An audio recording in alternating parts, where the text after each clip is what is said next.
students, the chapter चालू आहे units and measurement. Okay. In last lecture, we started with the uses of dimensional analysis.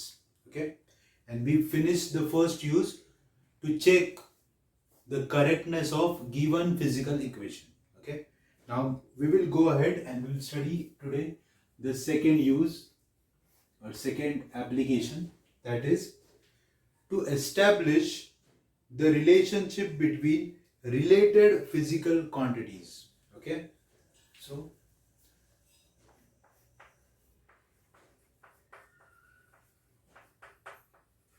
to establish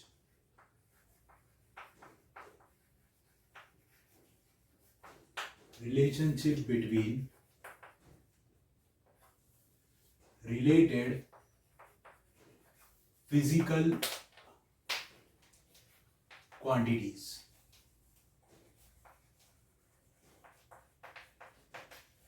To establish a relationship between related physical quantities. Okay. Now, first of all, what do you mean by this? Okay. So we have to establish what relationship between related physical quantities. Okay. Let's start with the example. Okay. Suppose the formula of kinetic energy half mv square. आता हा formula सगळ्यांना माहिती आहे. Okay, पण suppose you don't know the formula. Okay, आणि मी तुम्हाला फक्त एवढंच सांगितलं kinetic energy depends on mass and velocity. एवढंच सांगितलं तुम्हाला. Kinetic energy depends on mass and velocity. Okay, आणि मी तुम्हाला सांगितलं की फाइंड आउट द रिलेशनशिप म्हणजे फाइंड आउट द फॉर्म्युला. तर तुम्ही डायमेन्शन यूज करून हा फॉर्म्युला प्रूव्ह करू शकता. Okay, means if I just tell you that this quantity depends upon this quantity and this quantity, then using dimension you can find out the relationship between them. Okay, okay. So to establish a relationship between related physical quantities. ठीक आहे.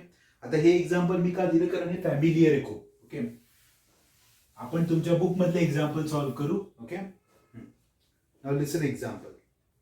The period T of oscillation of a simple pendulum depends on length L, acceleration due to gravity G.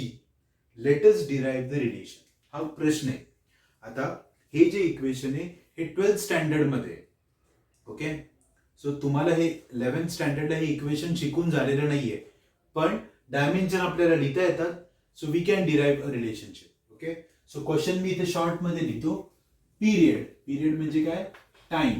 Period T depends on, period of simple pendulum depends on length, length L and acceleration due to gravity, that is g. म्हणजे T कुणावर depend आहे? Length आणि जी वर. Okay, म्हणजे acceleration वर. So आपल्याला T, L आणि G या तिघांमधलं रिलेशनशिप डेव्हलप करायचंय बाय युझिंग डायमेन्शन. ठीक आहे. So this is what we are going to do. Okay, आपल्याला हे करायचंय. आता हे जे मी लिहिलंय, ओके, हे वर्ड मध्ये लिहिले. I will write down that in equation. Look here, T, period is T, depends on, so directly proportional, L and G. ठीक आहे. T depends upon L and G. ठीक आहे. Now we don't know their powers. आपल्याला L आणि G ची power माहित नाहीये, तीच तर आपल्याला कॅल्क्युलेट करायची आहे, म्हणजे आपल्याला रिलेशनशिप मिळेल. Okay, so as we don't know that power we will take some. Okay, म्हणजे L ची पॉवर मी A घेतो आणि G ची पॉवर मी B घेतो. ओके, म्हणजे आपल्याला अख्ख्या प्रोसेसमध्ये कुणाच्या व्हॅल्यूज काढायच्या? A आणि B च्या. का? सर टी ची पॉवर नाही, T depends upon L and G ना, म्हणजे टी ची पॉवर आपल्याला माहिती आहे ती 1 आहे. कधी पण कुठल्याही इक्वेशन मध्ये LHS जो असतो त्याची पॉवर 1च असते नेहमी. ओके, म्हणजे आता कायनेटिक एनर्जीच बघा ना, kinetic energy is half M V square. M ची पॉवर 1, व्ही ची 2, पण कायनेटिक एनर्जीची 1च आहे ना. सो जो LHS ला असतो त्याची पॉवर नेहमी 1च असते. That's why the power of T is 1, that we know. But we don't know the power of L, that is length, and G, that is acceleration due to gravity. ठीक आहे. आता this is a sign of proportionality. When you replace the sign of proportionality you have to take some constant. प्रत्येक equation मध्ये constant हा असतोच. Okay. आता kinetic energy मध्ये half constant होता. ओके सर, प्रेशरचं इक्वेशन आहे एच रो जी. सर इथे कॉन्स्टंट नाहीये, आहे इथे वन कॉन्स्टंट आहे. जिथे काहीच नसतं तिथे आपण वन कॉन्स्टंट घेतो. ओके. मग आता आपल्याला इक्वेशन माहित नाहीये म्हणून आपण कॉन्स्टंटला के नाव दिलं. ठीक आहे. So K is my constant. Now we are going to find out the value of A and B by using dimensions. आपण डायमेन्शन वापरूनच व्हॅल्यू काढणार आहे. ठीक आहे. So let's write dimensions. Okay. आता प्रत्येकाचे डायमेन्शन द्यायचे. बघा आता कोण आहे हा टी. टी इज व्हॉट रे? Period. Period means time. So it is time. मग टाइमचे डायमेन्शन m0 L0 आणि T1. कोणाचे डायमेन्शन दिले आपण? टाइमचे म्हणजे पिरियडचे. इज इक्वल टू कोणी पुढे? K. K is a constant and I told you yesterday constant does not have dimension. मग तो के तसाच लिहिला तरी चालेल, नाही लिहिला तरी चालेल, आपण लिहून टाकू. केच्या पुढे कोण आहे? एल. एल म्हणजे लेंथ. एल म्हणजे लेंथ ना. लेंथचे dimension m0 L1 T0. Okay. आपण एल ची पॉवर आहे काय रे? ए. कळतंय?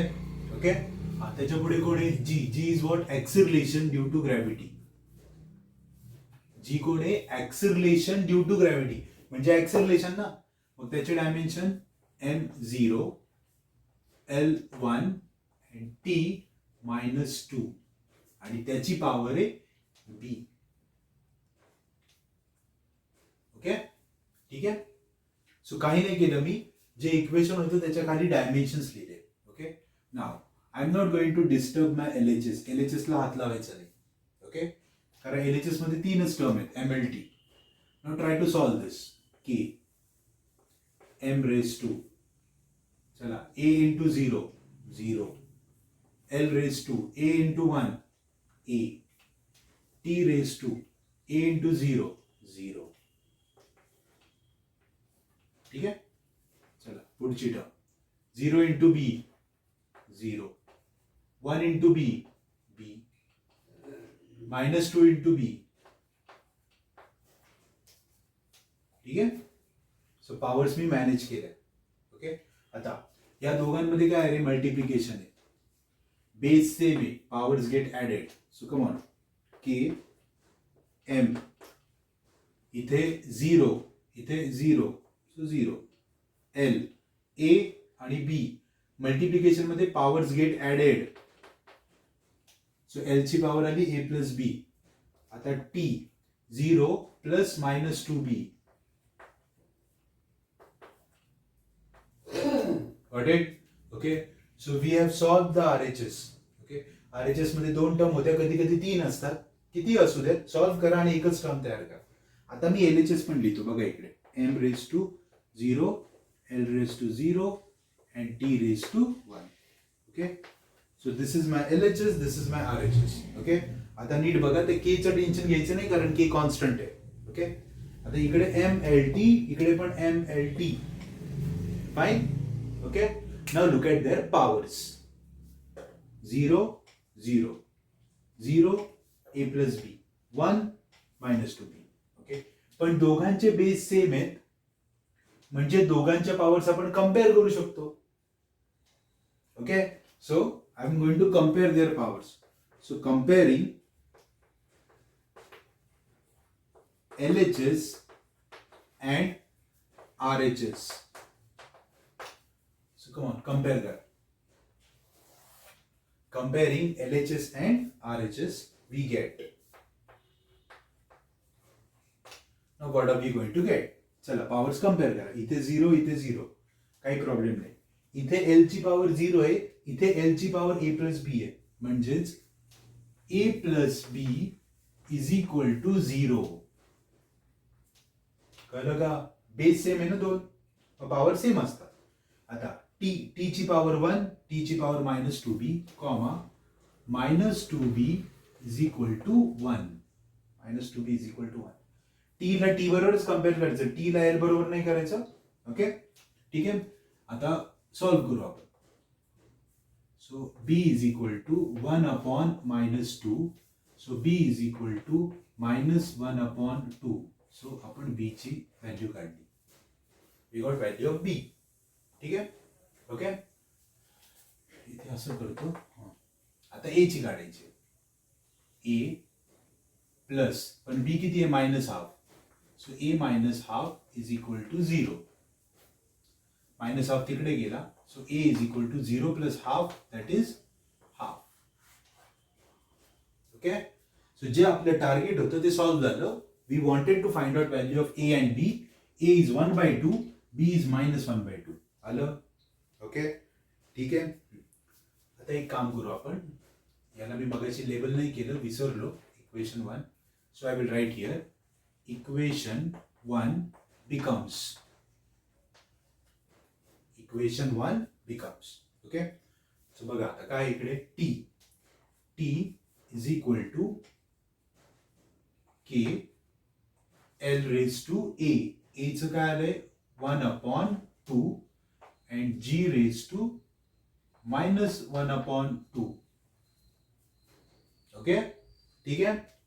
सो ए आणि बी काढायचं होतं. आता याला जरा सिम्प्लिफाय करतो. मॅथमॅटिकल स्टेप्स आहेत, लक्ष द्या. K L raise to 1/2 upon G raise to 1/2. म्हणजे इथे जी ची पॉवर मायनस 1/2 आहे, पण तो जर का डिनॉमिनेटरला घेतला तर प्लस होईल. ओके, आता नीट बघा, एल आणि जी दोघांची पॉवर सेम आहे. So I will write T is equal to K L upon G raise to half. Okay, final answer इकडे लिहितो. ठीक आहे, म्हणजेच T is equal to K under root L upon G.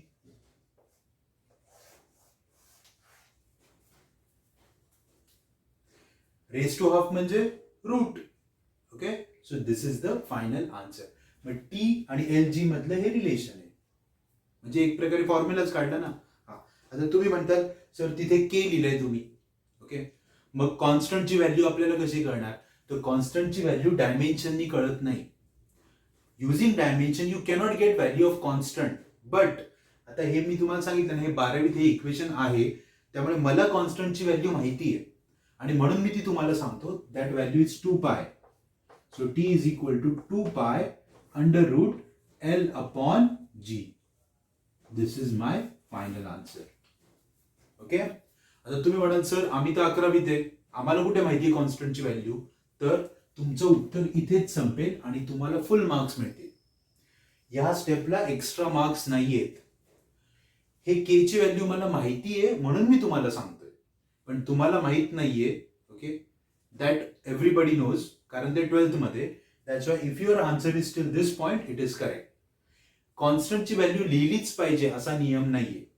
Okay, हा, पण आता मला माहिती आहे म्हणून मी तुम्हाला सांगितलं आणि ती आपण लिहिली. That is 2π. ओके, ठीक आहे. बघा, समजून घ्या आपण काय केलं. We establish a relationship. म्हणजे त्यांनी सुरुवातीला आपल्याला फक्त एक ओळ सांगितली होती, T depends upon L and G. बस एवढंच सांगितलं होतं. आपण इक्वेशन तयार केलं. We are able to make this equation by using dimension. This is the application. Okay, बघा समजून घ्या काय केलं. पहिले पिरियड टी, मग टी लिहिला आपण. टी कुणावर डिपेंड आहे? एल आणि जी. मग त्याच्या पॉवर्स आपण ए बी घेतल्या. ए बी ची व्हॅल्यू काही येऊ शकते, ए बी 1 पण येऊ शकतो. Anything can come. ओके, मग आपल्याला ए आणि बी काढायचं होता. मग आपण इक्वल प्रपोर्शनॅलिटीचं साइन काढलं. We took a constant K. Okay, then we wrote dimension. प्रत्येकाचे डायमेन्शन लिहिले आणि पॉवर्स लिहिल्या. मग पॉवर्स मॅनेज केल्या. ओके, मग कंबाईन केलं सगळं आणि कंपॅरिझन केलं आणि कंपॅरिझन वरनं आपण ए आणि बी ची व्हॅल्यू काढली.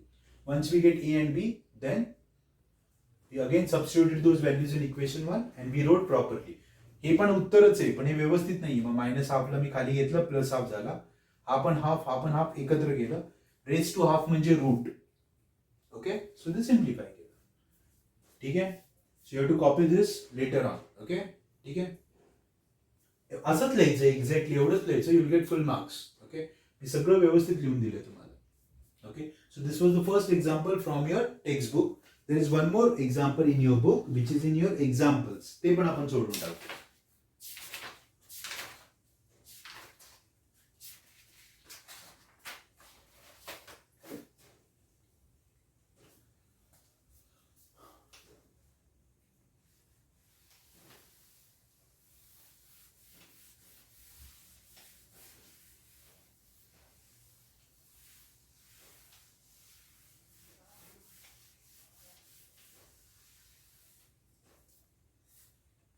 So we are solving page 15, page 15, problem number 9th. This is the 9th problem which we are solving. Okay, we problem वाचतो नीट आहे का? An object is falling freely under gravitational force. Its velocity after traveling a distance h is v. Velocity v है, distance h है. If v depends on कोण v म्हणजे velocity. मी तरी तुम्ही वाक्य v depends on, v म्हणजे velocity. v depends on g and distance. g म्हणजे परत एकदा acceleration due to gravity, त्याला आपण g म्हणू, and distance म्हणजे h. So v depends upon two things. ठीक आहे, पुढे प्रूफ विथ डायमेन्शन. आता त्यांनी तुम्हाला ऑलरेडी उत्तर सांगितलंय. So this problem is to proof. सो काय प्रूफ करा? To proof v is equal to k under root G H. Okay, म्हणजे याच्या अगोदरच्या प्रॉब्लेम मध्ये आपण काय केलं होतं? आपण काढलं होतं उत्तर. इथं त्यांनी उत्तर ऑलरेडी सांगितलंय, हे आन्सर आलं पाहिजे using dimension where K is a constant. आणि त्यांनी सांगितलंय के कोण आहे? K is a constant. ठीक आहे, will start proof. Come on, काय सांगितलं मी? कोण आहे? व्ही. व्ही कुणावर डिपेंड आहे? जी आणि एच वर. मग असं लिहायचं V is directly proportional to G and H. आता व्ही डिपेंड आहे म्हटल्यावर व्ही ची पॉवर 1, पण जी आणि एच ची माहिती का तुम्हाला? नाही माहिती. मग इथे नाव दिलं ए, इथे नाव दिलं बी. एक्स वाय लिहिलं तरी चालेल. You can write anything. फक्त इकडचेच सिम्बॉल नका लिहू, वेगळे आहे. सो ए आणि बी लिहिलं. मग पुढची स्टेप काय होती आपली? V is equal to K G raise to A H raise to B. This is my equation 1. Okay, कारण v is velocity ना. Velocity depends upon acceleration due to gravity and distance. Okay, कळतंय इथपर्यंत? आता next step काय? We are going to write the dimensions. चला dimensions लिहू. बघा काय वेलॉसिटीचे dimension? m l t. m0 l1 t minus 1 लिहिले. वेलॉसिटीचे dimension is equal to k is a constant, g is acceleration, m0 l1 t minus 2. हे g चे dimension, g ची पॉवर काय? a इनटू, चला h म्हणजे डिस्टन्स ना. So m not l1 t not raise to b. Okay, ठीक आहे.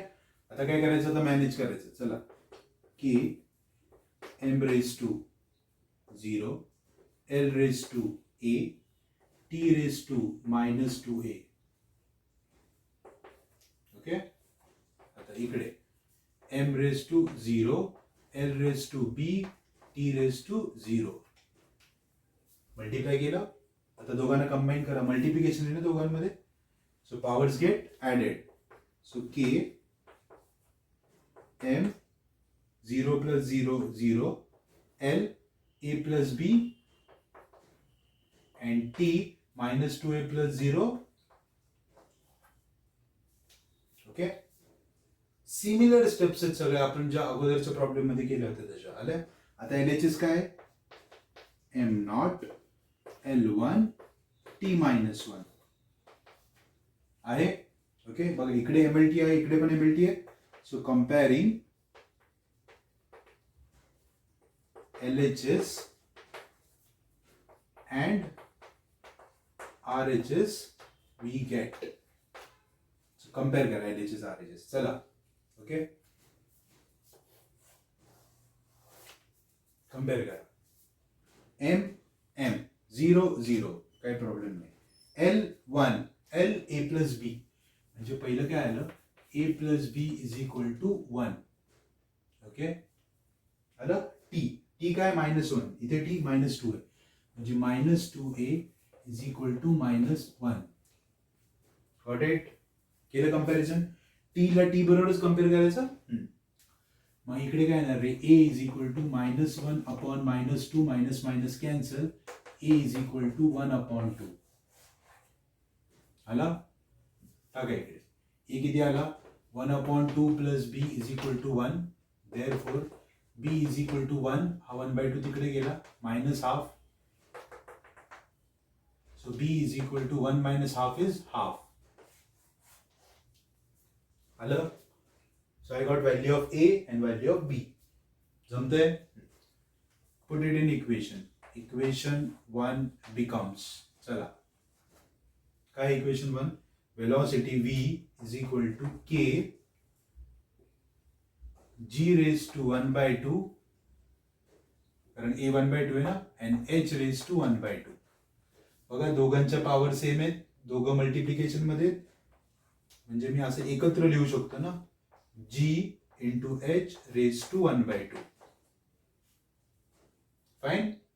So V is equal to K G into H raised to 1/2 म्हणजेच square route.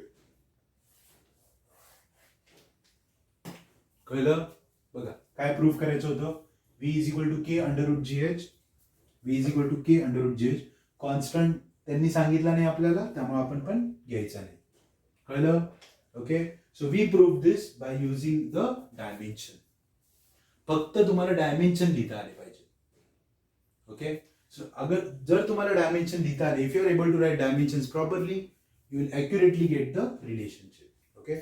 So till now we finished with 2 applications. आतापर्यंत 2 application शिकलो आपण. First one was to check the correctness of equation, and second to establish the equation. दोन्ही करता येतं आपल्याला damage. ठीक आहे. तुमच्या पुस्तकात एक सॉल्व एक्झाम्पल होतं, हे अनसॉल्व होतं, आपले दोन्ही झाले. ओके. नाउ तुम्हाला जर का ह्याची प्रॅक्टिस करायची असेल तर मी तुम्हाला एक्स्ट्रा एक्झाम्पल देतो. ओके.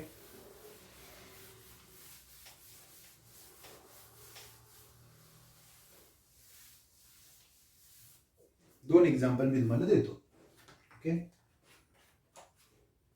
बघा, त्यातलं फर्स्ट एक्झाम्पल आहे A. Kinetic energy of body depends on mass and velocity. Okay. Kinetic energy of body depends upon mass and velocity, comma, derive the relation. आता मी तुम्हाला हा प्रॉब्लेम का दिला, कारण सगळ्यांना याचं उत्तर माहिती आहे, म्हणून हे करून बघा प्रॅक्टिस. ओके. अँड सेकंड थोडा वेगळा आहे. Okay. Pressure P of a liquid column depends on height h, comma, density rho and acceleration due to gravity small g. Okay, full stop. Derive the relation. ठीक है. So हे 2 problem आहेत, त्याची तुम्ही practice करा. माझ्याकडे भरपूर प्रॉब्लेम आहेत, फक्त तुम्हाला डायमेन्शन लिहिता आले पाहिजे. याचे सगळे डायमेन्शन तुम्हाला लिहिता येतील असेच मी तुम्हाला 2 प्रॉब्लेम दिले. Okay. It's not a homework, you practice it for your on good. Okay. ठीक आहे.